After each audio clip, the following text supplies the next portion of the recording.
প্রতিদিন 5টি করে শব্দ শিখি ডে 1 পর্বে তোমাদের সকলকে স্বাগতম।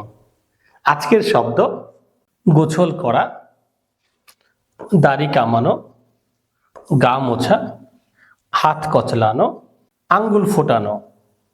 তাহলে চলো আমরা এই শব্দগুলোর ইংরেজি অর্থ জানি। প্রথমেই আমাদের যে শব্দটি রয়েছে সেটি হচ্ছে গোছল করা।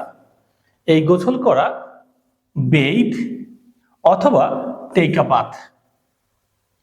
দাড়ি কামানো শেভ, গা মোছা অথবা তোয়ালে টাওয়েল, হাত কচলানো রাব হ্যান্ডস,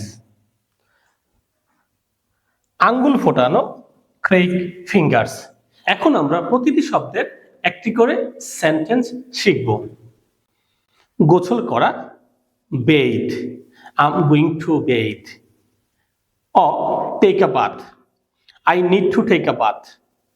দাড়ি কামানো shave, today I have to shave. গা মোছা she toweled her hair dry. হাত কচলানো rub hands, I'm going to rub hands. আঙ্গুল ফোটানো crack fingers, don't crack your fingers.